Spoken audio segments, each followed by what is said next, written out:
Defo. Right, and let's jump in. Let's jump straight in. Both feet? Both Or feet. one of those little 1 foot at a time. Head first. Head first. No, the water's too shallow. And okay, right. I'm ready. Come on, Ben. You can do this. Ben. You can do this. It's fine. You've had 2 weeks off. You hit your head. Yeah, we've had some You've been time. Hit my asleep. head. You've been in a coma for 2 weeks. Okay, come on, Ben. You are valuable. You are a useful human being. Interesting things said by uninteresting people. Co-hosted by Ben and Tom. Interesting things said by uninteresting people. Hello, and welcome back to another episode of Interesting Things Said by Uninteresting People, a show where we talk about interesting things so that you don't have to. My name's Ben, and as always, I'm joined by the busy boy, half of the podcast, Tom. How are you, mate? Hello. I'm good, thank you. How are you? I'm not too bad. We should point out that given as we are still having to record this over Zoom, if there's any kind of weird delays, the internet seems particularly bad today. So not to... It does. Put a damper on the entire experience right from the first second of recording. But I think we can push through it. I think we can power through it. Yeah. But if we end up talking over each other, just more than usual. Just tune in to me as opposed to Ben. I'm going to put you significantly louder in the mix so that everyone you can't get away from it. How are you though, dude? What's been going on? I was just going to say, talking of lockdown rules and that, we're about 10 days away now from being able to podcast in person. Is that right? I think so, man. You know what? I think so. Is that the last? I can never remember whether house meeting is the last or the second to last, or I don't remember. It's in May. I thought it was like mid-May or something. Happy days, man. Yeah, which is cool. So we can podcast face to face, and the post-podcast cuddle can come back. Yeah, hooray. Like we did 100% of the time. Huggles on Netflix after spooning and Netflix. Oh. I don't know why. I think there's the reason I'm finding that so funny is there's just enough of me that believes that could happen. Come on then. You just like jump on the sofa with a blanket. Come on, you coming in? Don't. It's true. It's so true. Dude, it's weird. I was having this conversation with someone else before. It's weird to see, in a way, the Americans are getting vaccinated now. Because I know in this country we've been back and forth into lockdown, out of lockdown, and everyone's been complaining, it's a nightmare, we don't know what's up, this seems to be wave after wave after wave. It's weird to see to be reminded of what's happening in America where, people are getting vaccinated and saying, finally, I can leave the house now. A lot of Americans have been locked down for more than a year, since March of last year, which just seems crazy. Yeah. Not crazy, I don't think it should have happened, but, it just seems so different. Mate, what I did see, which is nice, is, well, I guess it's not nice, but, it is. It's like 200 million people over there have been vaccinated. Yeah. Which is like crazy. England 4 times over. Yeah, pushing it, yeah. Yeah, which I know obviously they got more money and stuff, but, like, if you think about it, it's like, bloody hell, why are we still halfway It's crazy because I know they've also had... Yeah. I mean, they've also had, like obviously a lot of deaths, a lot of people as well, but then it kind of brings home the difference in scale of the country, I suppose. Yeah, definitely. I mean, they are the richest country in the world, aren't they? So of course they're going to be pretty on it. It's funny to see how they push it to, how they advertise it to people, how they promote it to people as well. Whereas in this country, it's kind of, I get vaccinated to protect my gran. I want to do this to protect my mates. In America, it's like, hey, if you get vaccinated, you can go out again. Yeah. We'll allow it. Oh, that's awesome. We've got a few. It's going to be a good episode. I should say that right up top. In which case, you should definitely, if you're watching this on YouTube, leave a like. If you're anywhere else, subscribe, I guess. Leave a review, all that kind of stuff. Call to action, sort of stuff. Call to action. But I can tell you what sort of things we've got going on today. There's some good new music. It's a good new podcast. Yeah. Good new TV. Good new tech.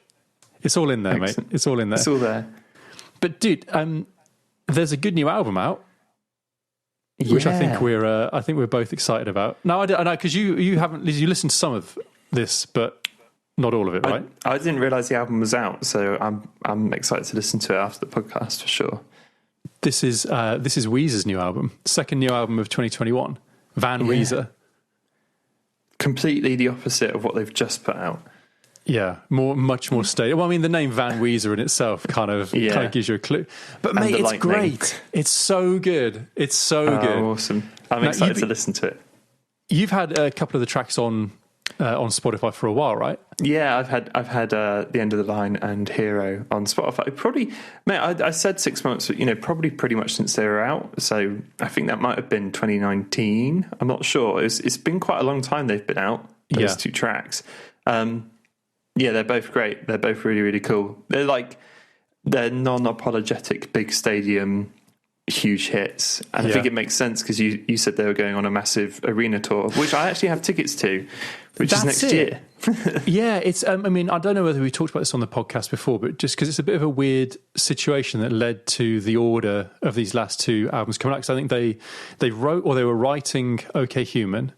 Yeah. Then they got invited on the Hello Mega tour and went, shit, we've written this lovely introspective album. Now we need a massive stadium album. Yeah. So then they wrote Van Weezer, put that together, and then COVID happened, and they went, we're not going on tour for a while. So I think, dude, they'd started the promo for Van Weezer. That's why the first couple of tracks had come out. Yeah, definitely. And then they went, we're lucky we've got this nice introspective COVID style album ready to go. So then OK Human came out. And now it's back on the train with Van Weezer again. But man, it's really good. Like you say, it's very unapologetic. Yeah. I think there's one track, I Need Some of That, which they've been pushing this time. And even just, it's for me, the style of the album is summed up by the chord return on the end of the chorus, where it's just this proper major little da da da da da. Like it's a real, really straight down the line, major pop rock. Yeah. Awesome. But man, it's good though, dude. It's good. It's awesome. I'm glad that, because Weezer obviously have cred anyway, but I'm glad that it wasn't, the OK Human wasn't a one-off. Yeah. Because I know we were both into that album. That album's great. Yeah, I'm glad that wasn't, I don't want to say a fluke, but you know what I mean? It wasn't like God, they wrote this amazing album and now we're back to normal. it seems like they're in a good place writing-wise. Yeah, definitely. I can see why they didn't do like the OK Human Fat Tour, because can you imagine him pulling out a piano and being like, right, boys, everyone stop jumping around, start listening to this. Well, dude, interestingly, I think I said this to you before we started recording. We paid, I think it was about $20 for a kind of pay-per-view live concert of OK Human. And it was really good. So it was, I say live, it wasn't being recorded live. It was a live gig, like an edited live gig, Sure. But it was super intimate. They had a full orchestra there. It was set up, lots of cables everywhere, very, very kind of intimate, thrown together, almost like a recording setup, like a live because it was, but live recording rather than live performance setup. That's awesome. And it was really good. And they played some songs off Van Weezer with that as well. Obviously, it was OK Human kind of front to back.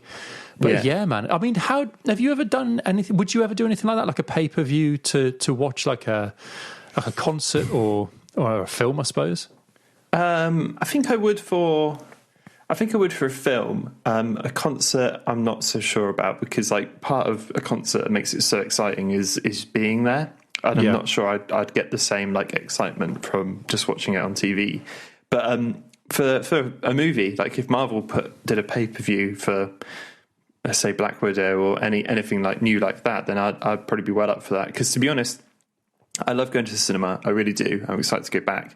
But I also love just sitting at home watching it with nobody around me other than, Callie, and just sitting there and just enjoying it for like the film. Everyone's got pretty large TVs now, and nothing will measure up to the cinema. But, being able to pause it, go for a wee, make a cup of tea, come back, those little bits you just can't get at the cinema. It's funny though, isn't it? Because you're absolutely right. I mean, there are things about watching a film at home that are just superior. Whatever they say, mate, whatever they say about the experience of the movies, there are some things about watching it at home where it's like, this is much better, much more comfortable. Oh, definitely. Mate, I don't know if you've ever gone to see a horror movie at the cinema, but it's the worst experience you'll ever have. Yep, I hate it. I have. People just can't seem to keep it in. They just like, It's like they're nervous, so they talk out loud or they like laugh with their friends and stuff, and it's like, fucking shut up, dude. You're 100% right.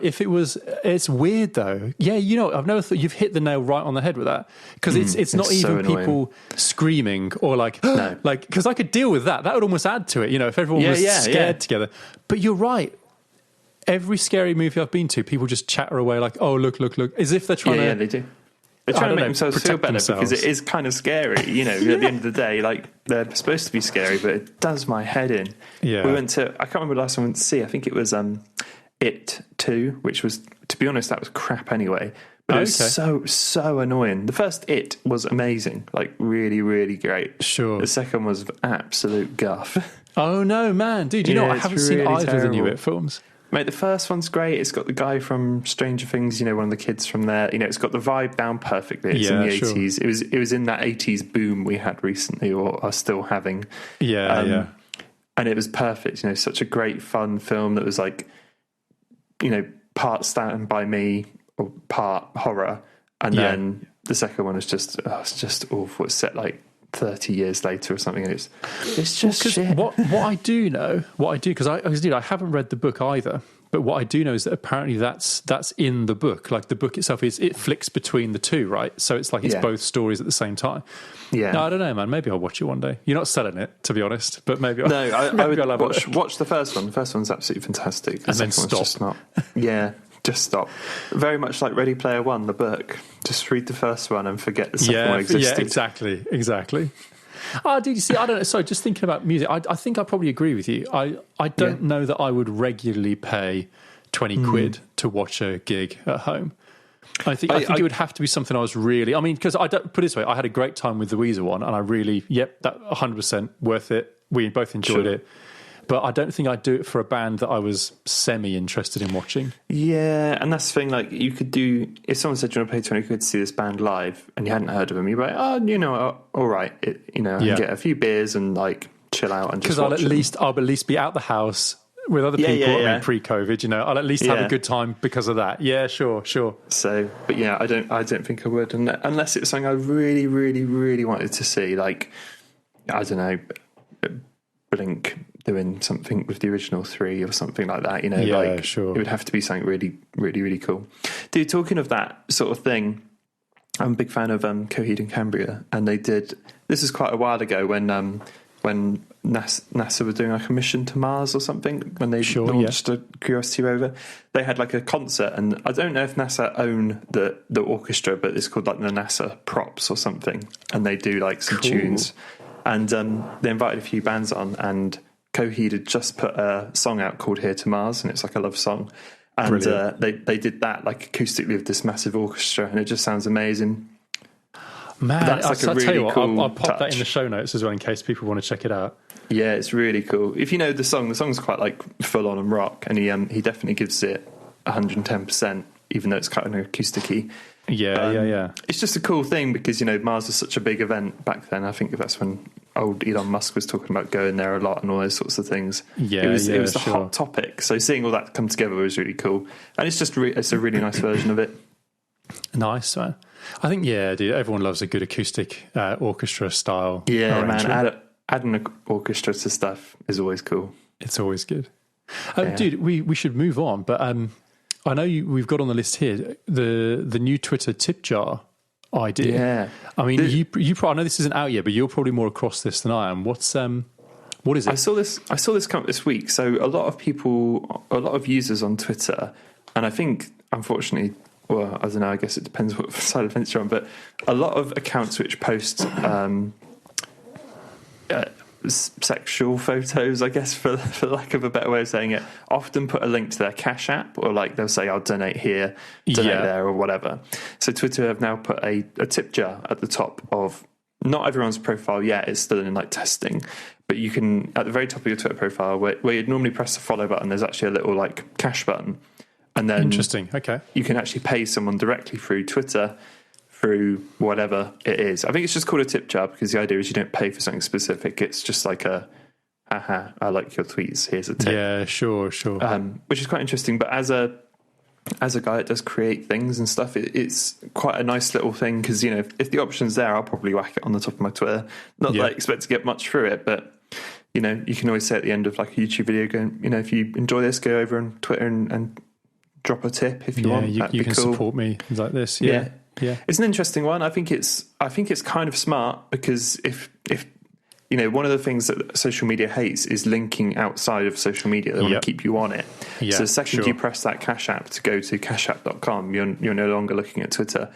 So if they can keep your eyes on Twitter while you make that payment and you keep browsing Twitter after, that makes total sense to me. Well, and you can be sure that there'll be a cut, a payment handling cut taken out for sure. I'm sure there's that as well. But I think it's kind of cool. I'm down for it. A Twitter tip jar. Sign me up. Yeah, dude. I mean, is it a bad thing if we have is it something you can have too many options of in terms of payment options to support creators? Yeah, I think there is that. But I guess the thing is, if you only follow, like if you are a Twitter, let's say Twitter creator, for lack of a better word, that doesn't have YouTube or Facebook or anything like that, then maybe it is really good for those people. And like I said, maybe for people like me, you won't see much return on it at all because you're joining something else.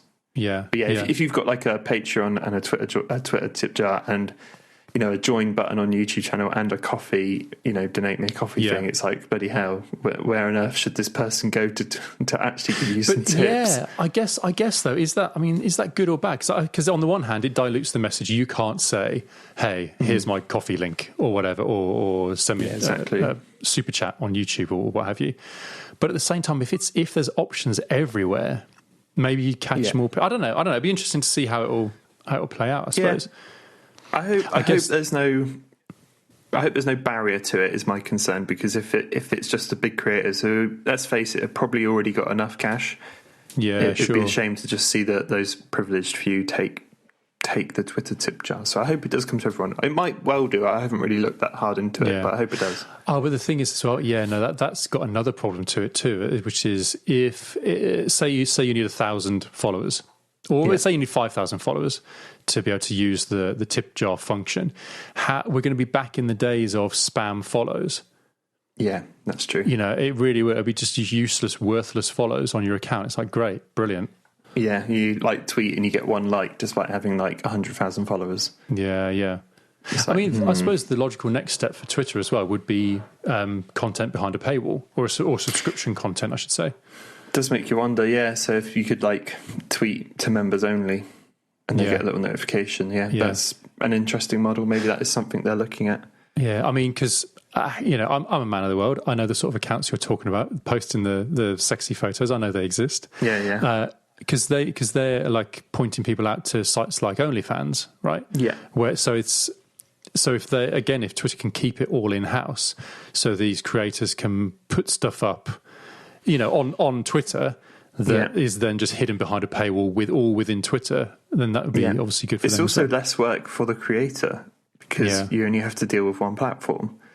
Isn't it funny though, man? Like the old adage of porn driving technology. Yeah, like it's so between HD, DVD, and Blu-ray. It's like porn went Blu-ray. We're all going Blu-ray. Yeah, it's true, man. It's so painfully true. It's so true. Yeah. Porn went VHS. We went VHS. Yeah, but I mean, dude. Look. In terms of content creation, maybe there's something in that because, sex workers, legitimate ones, when you hear American, like legal brothel, I feel like I need to clarify this. I heard an interview once with a legal sex worker in America. This is why I know stuff like this. I'm not in this world. But whenever you hear people talk about it, who do it as a career, they are some of the people on the planet who are most able to make sure they get paid for what they do. Do you know what I mean? It's that kind of that steel trap of like, no, you need to pay me for this. Yeah. Because and that's maybe what drives it. Maybe that is what that business acumen, I guess, is why there's such a connection to technology. Give me a way that I can ensure that I'm getting paid, and we'll use it. Yeah, because I guess you need you like you said, you absolutely must get paid for that sort of thing. Yeah, and beforehand, I would imagine as well. Well. Quite, yeah. I mean, okay, mate. So I think we've talked enough about. I feel like we're just tottering along on thin ice here. But mate, there was something else I wanted you to tell me about because I've got no idea what this is. Are you talking about the Great Josh fight? Yeah, this is something else I saw on Twitter. This is such a small mention, but it made me laugh the day I put it on. On Twitter, I saw like the Great Josh fight was trending.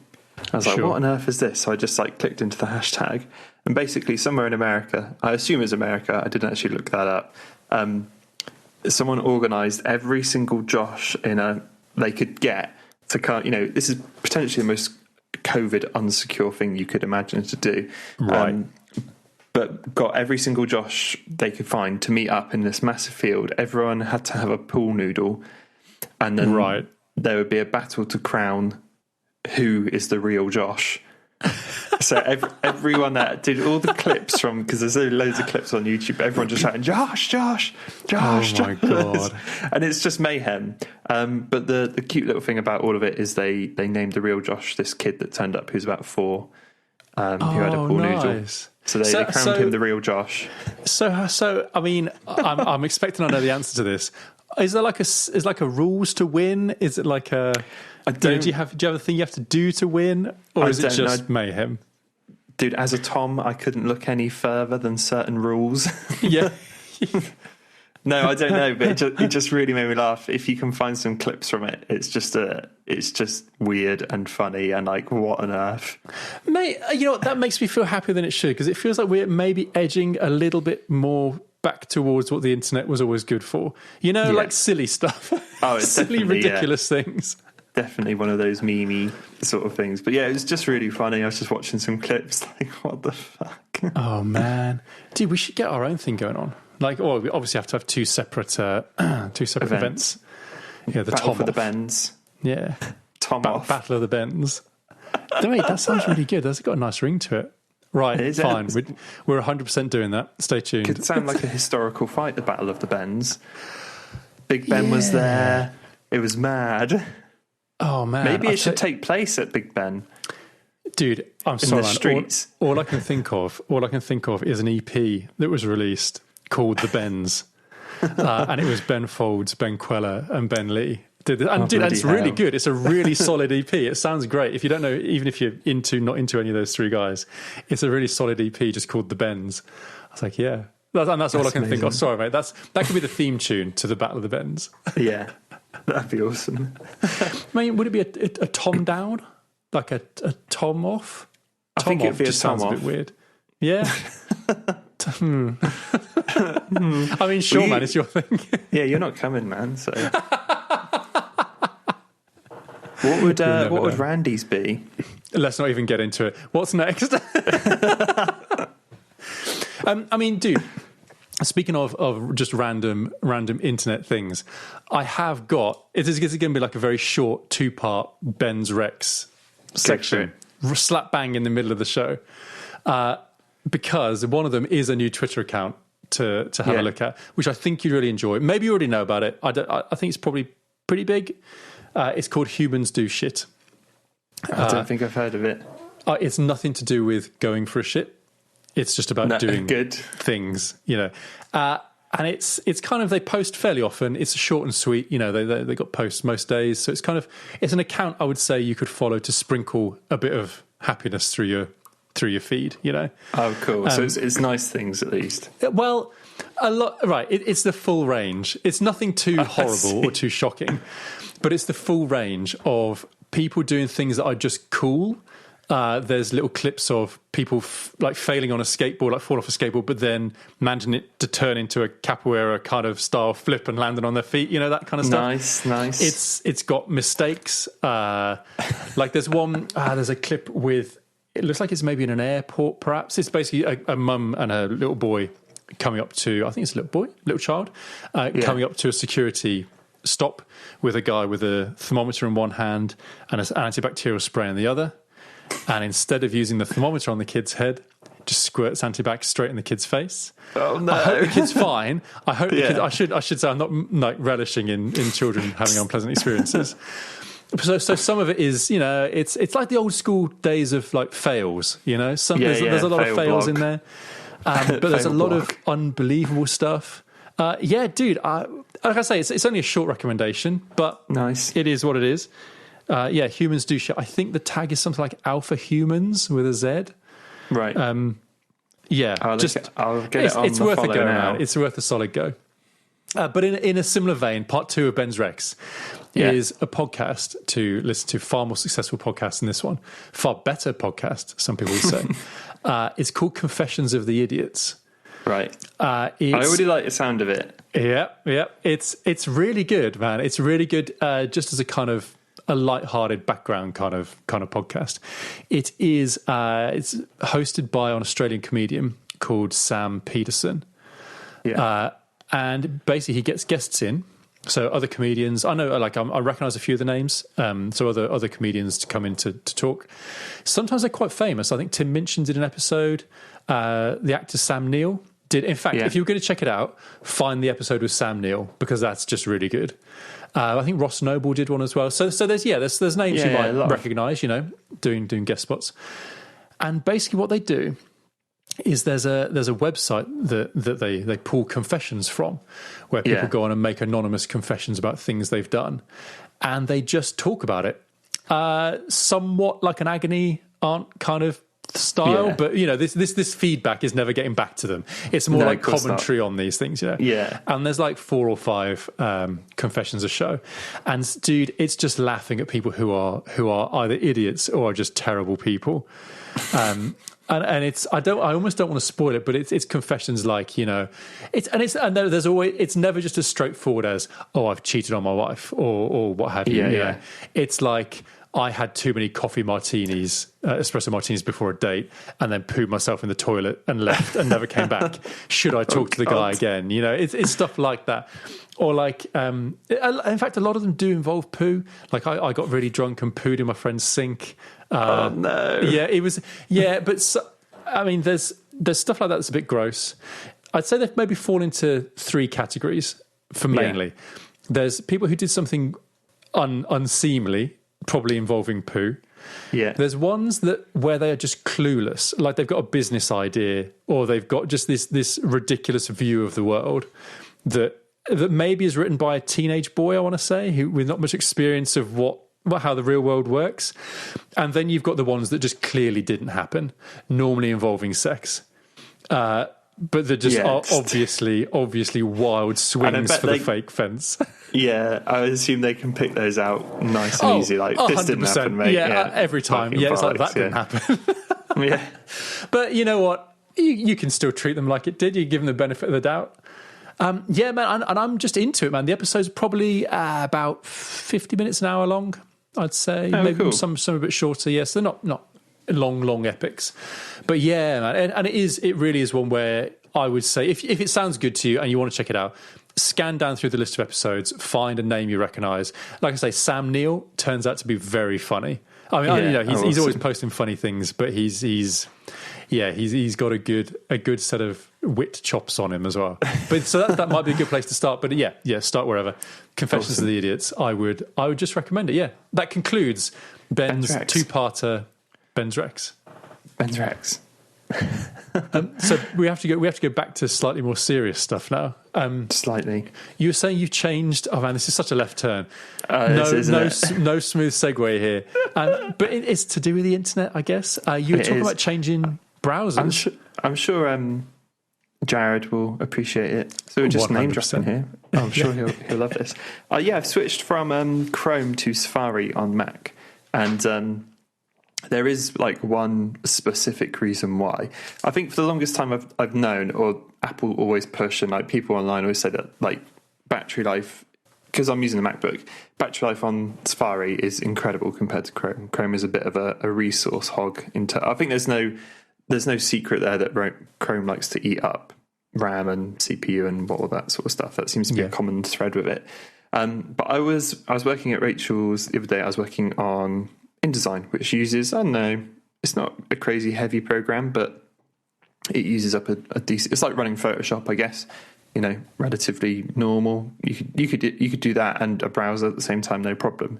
Sure. And my Mac's pretty decked out. I've got like 8 cores and 16 gig of RAM. Which isn't loads, but it's enough to run that. But my fan was kicking off like mental. It's just going. So it opened up like what was it doing? it was going. So I opened up Activity Monitor, which is basically the same as Task Manager for PC. And I just saw right at the top was Chrome, and it had something under it called Keystone and something called Windows something, which I didn't even know what it was. Windows Server or something like that. Okay. And that was using up like so much of my CPU. And then I Googled it after. I was like, why is Chrome using all this power? And then there's a website called chromeisbad.com. And if you go on there, which is what I found after Googling, it lists out why Chrome is so terrible for Mac. And it basically runs stuff at a really high CPU.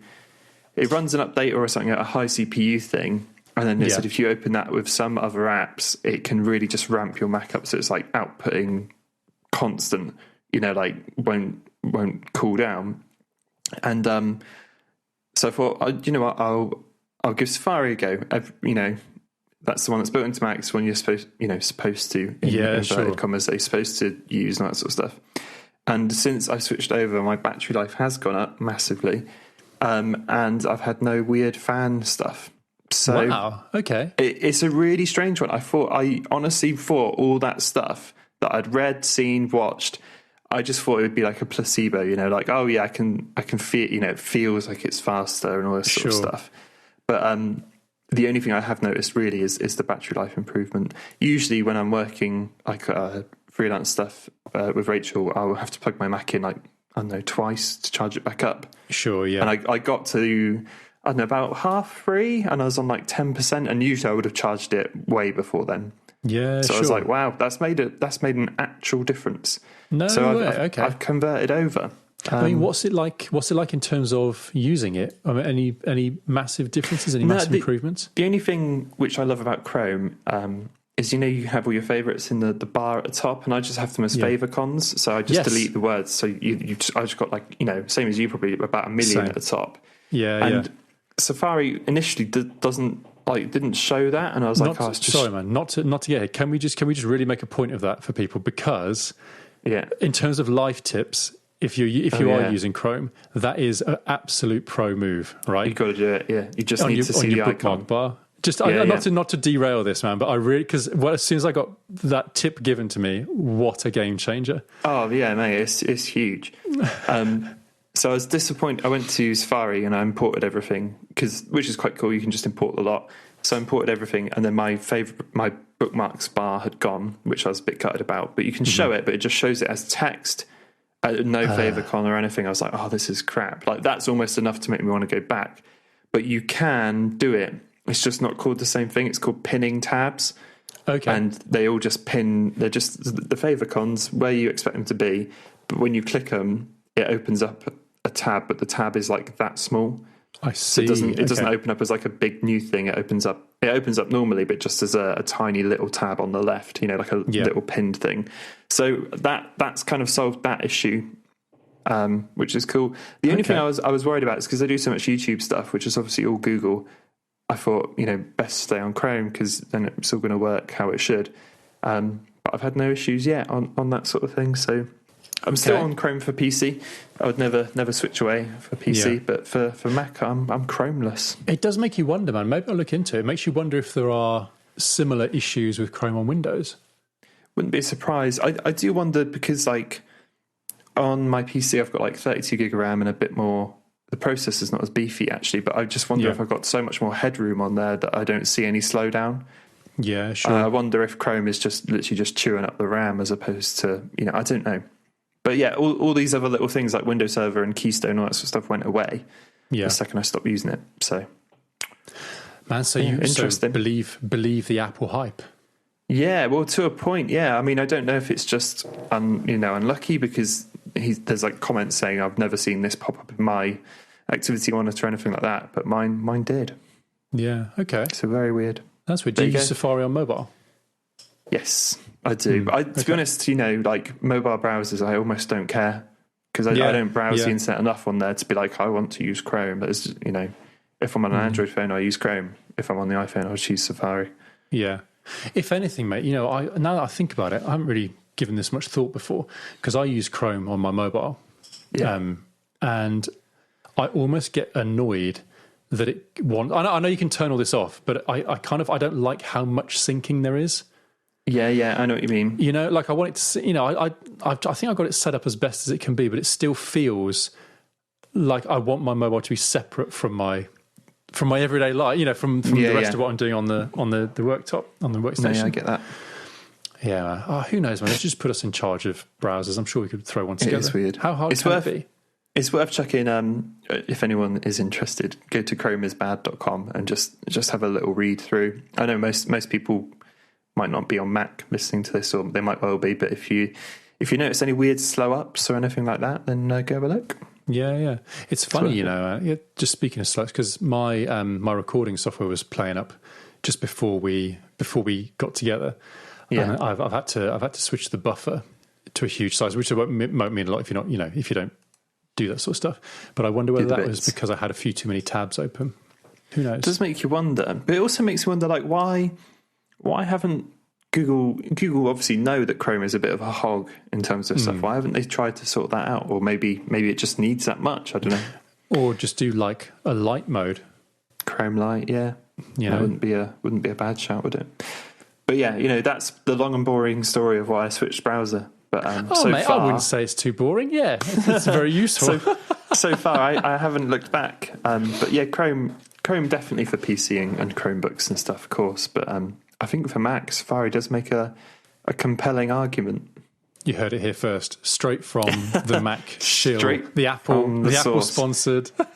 Oh, I just saw my bank account go up then, so the sponsor's gone in. Say it again. Say it again. Apple's great. Apple is great. Apple is great. Just trigger the algorithm a few more times. It's fine. Dude, speaking of long stories that might be interesting or not, you started watching Invincible? I did. I've only watched.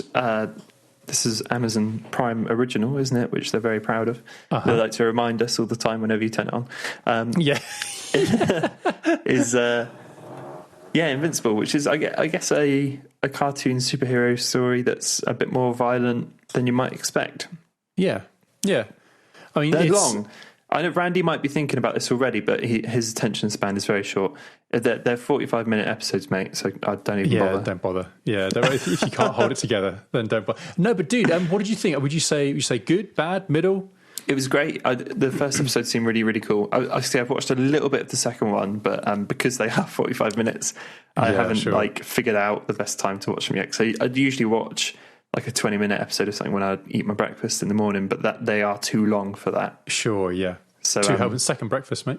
Yeah, second breakfast. But no, it's really cool. Like, I'm excited to see where it goes and stuff. The first episode certainly raised a huge amount of questions. Yeah. So, I think because we don't necessarily have to spoil the end of the first episode, but it's almost like the kind of reveal that you would expect in like an 8th episode. Yeah, man. It's season finale sort of episode, isn't it? It's very much almost like a bait and switch. You know, so you watch the whole first episode, and there's there's knockoff Justice League helping out in a very family friendly way, and then it gets very bloody right at the end. I think that's probably as much as we could. You know, I don't want to spoil it for people if they are going to watch it. It's if you enjoyed The Boys, I'm sure you'd enjoy this. It's very similar. Because I'll be honest, I've read. I'm 2/3 of the way through the run of the comic. I've got the third and last volume on the way. Sure. And I finished the first series of the show, and it's really good, man. Just confirmed, it's very good. Awesome. Does the animation follow the comic quite well? Not hugely. I mean, the art style is very different. I mean, the art style changes a couple of times in the book, but it's a difficult one to describe because I'll be honest. To start with, when I was reading the comic, it's not my favourite art style. Right. There's a lot of almost like computer colouring done, where there's like funny gradients and things that you can see are just straight out of paint, or could be straight out of paint. So I don't know, man, but you can get past that. I think the art improves very quickly within it. That's cool. The storyline is switched around a bit. Like in the books, the reveal at the end of the first episode is like 6 or 8 issues in. Oh, so wow. you get, So so you get a bit more of it, but you can understand why they want to keep it snappy, for the yeah. I guess 45 minutes as well. I don't know how long the comics are, but you'd expect at least like them to cover 2 or 3 or 4 sort of comics per episode. Yeah.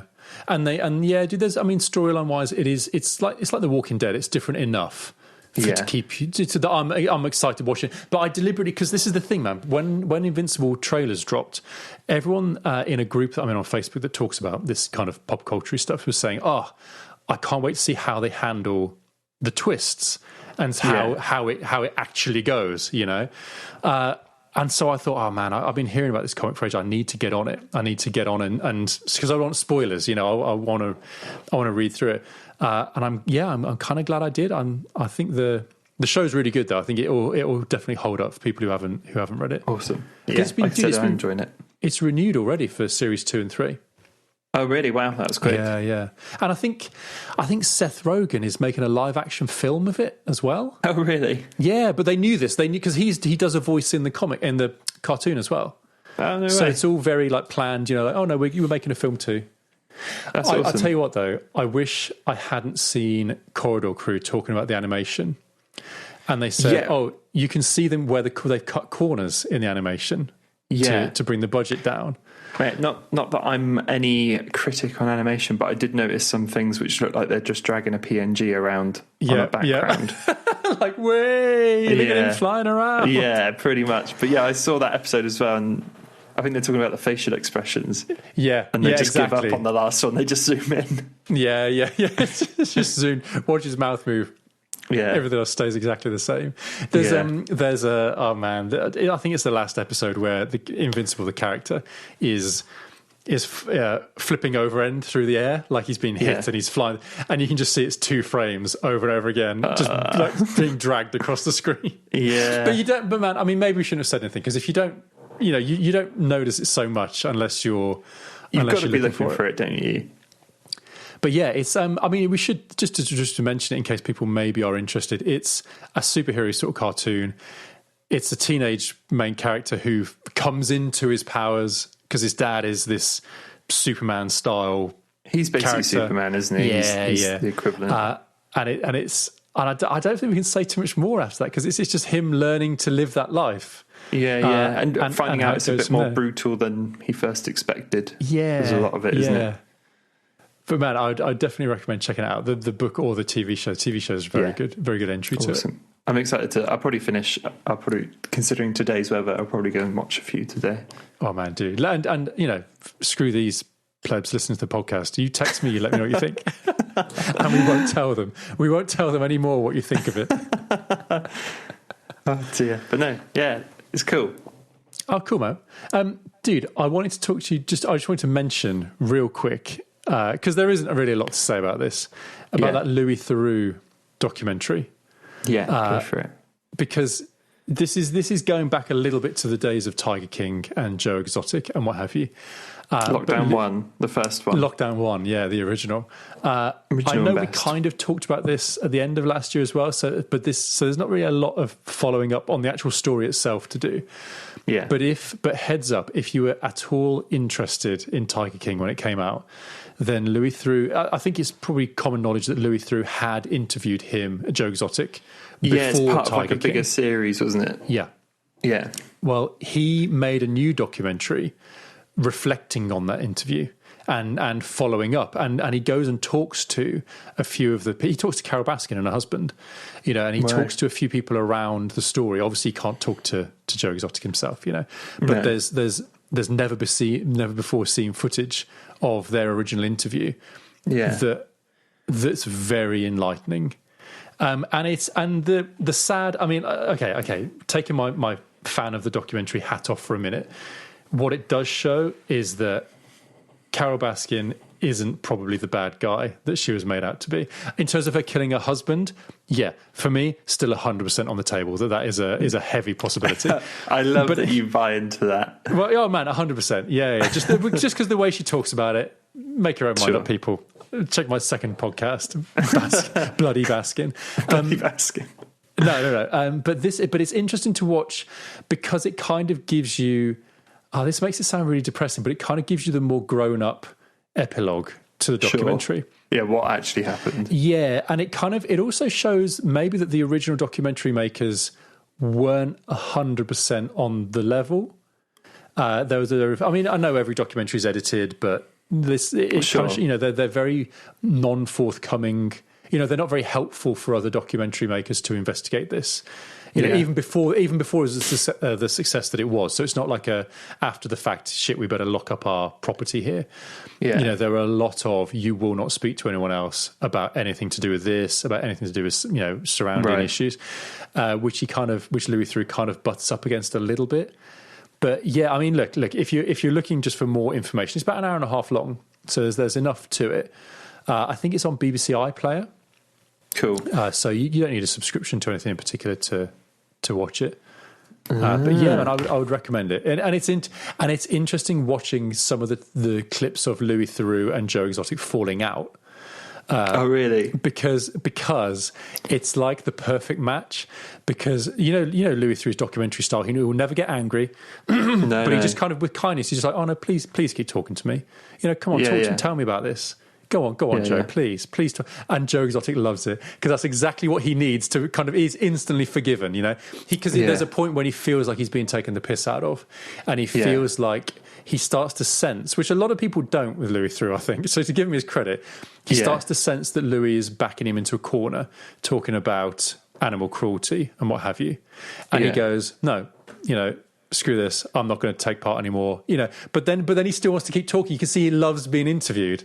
So there's footage where you get much more of a confirmation of, I think, what we talked about before, where he's like, he isn't a great person, but he's not conniving. Joe Exotic is a bit of an idiot who got caught up in real bad dudes. Yeah, definitely. It's weird, isn't it? Because when I look back at Tiger King, I remember Joe Exotic being like a funny character that I really enjoyed. But actually, he did try and kill somebody, and that is really bad. I shouldn't like him. But you can see why people do rally around him. He's such a character, in many ways, you can see why people rally around people like Trump and all that sort of stuff. When someone's such a character, such a big presence in any room, you can't help but root for them. Yeah. Interesting. Sorry, man, just for a bit of extra sizzle, he goes and talks to Joe Exotic's other brother. Right. So he had a brother who died, and he had a brother who's still alive. He goes to talk to them, him and his wife, I think, or his partner. And it's worth watching it just for that interview section in it on its own. I'm not going to say any more. I'm not going to say, but yeah, he talks to some interesting people around Tiger King. Sure. Dude. If you were, whether you liked it or not, but if you were interested in what happened, this is a decent documentary. I mean, Louis Theroux only makes good documentaries. Yeah, he does. But this is worth a watch, man, for sure. That's awesome. Mate, I'm just talking to you now. This isn't on our list, but I wanted to do a bit of shameless self-promotion of an idea that I've started. This isn't like a business, so it's like a project. Dude, is this the Facebook thing? It is the Facebook thing. Sorry, I'm immediately back on track now. Mate, I was going to ask you how it's going. I obviously saw on my invite, but mate, honestly, I'm not even going to try and explain it to you. I don't use Facebook, so I just saw it. I was like, looks cool, not for me. It's fair, man. It's fair, man. I'll give you a brief description. If there's anyone out there who fancies the idea of this, I'll tell you where to go. So it's called the Infinite Album Rack, and it's run through a group on Facebook. So if you go on Facebook and search the Infinite Album Rack, you'll find it. You can there's more information about it at bit.ly/the Infinite Album Rack. Yeah. And I'll put a link to that in the description as well, in case you don't want to write that down. And basically, it's just an idea to try and get back to the old days of being able to go to the music shop, the physical music shop, people, they used to exist. And, you go in and you could browse through, for me, it was like the pop punk rack, the pop punk section. And you go, oh, yeah, I've never heard that album before, but the cover looks cool. I'll check it out. It's like £7, $7.99 or whatever. I'll buy that. So it's kind of, man. I mean, because Spotify, Apple, Google, Amazon, all of these guys or YouTube have their algorithms that will say, okay, if you like that, you'll probably like this. Yeah. But mate, I maintain that isn't a 100% substitute for having a mate who goes, oh, if you're into that band, you should check out this album as well. Yeah, Because a human being saying, I can tell you this is going to be up your street. So that's kind of what it's about. This sounds like a real sales pitch. I really wasn't prepared for this. I literally just thought I should maybe mention it. The way it works is you have an album that's currently at the front of the rack, and then everyone submits ideas for what should come next. And then, everyone in the group, you have a listen. If you want, you listen to as much of it as you want. You get into some new music. So either old, obscure stuff or brand new stuff that's just come out, whatever, that has some loose connection to the last one that's been, confirmed. Yeah. And then after a bit, everyone votes on which of those submissions is the one that should go forward. And then it starts again. So it's kind of there's more information. I'm not going to bog down the podcast now because it's not really fair. But yeah, just to really mention it. If you are into music, if you feel like you might be interested in finding some cool new music, yeah, maybe check it out. It's not. It's very much in the stage of let's just see if it works. There's been a few rounds and it's kind of getting a bit of momentum. Yeah. But it's very much, if it doesn't work, then whatever. It's not, I'm not invested in this. Yeah, but yeah, fair enough. The Infinite Album Rack. If you search on Facebook, you'll find it. See what you think. But that's it. With that shameless plug out the way, I think that's the end of the show. Where can people find you, Tom, if they want to hang out? It's at the Old Bite Review everywhere, but where can they find Ben? Mate, Benji Wanlong everywhere. BenjiWanlong.com. It's all the Infinite Album Rack. It's right there. Yes, search for the Infinite Album Rack. Please. If you like, whatever. Thanks for listening. If you've got this far, then like I say, subscribe. We make stuff like this once in a while. We had a bit of a break this time, but we normally try and be pretty regular. It's only little, wasn't it? Yeah, it's fine. One missing episode, we'll call it. Yeah, the missing episode. Drop a like, drop a review as well. Reviews genuinely help because there's two ways that people find out about this. Either they get told by a mate or they look for a review and see a review that says, hey, this is actually worth listening to. This isn't bad. A few hundred people can't be wrong. Small numbers, but not bad numbers. Numbers nonetheless. Cool, mate. In that case, I'll leave you there. We'll leave you there. Goodbye, we'll see you next everybody. Time. Bye. Done. I too have stopped recording.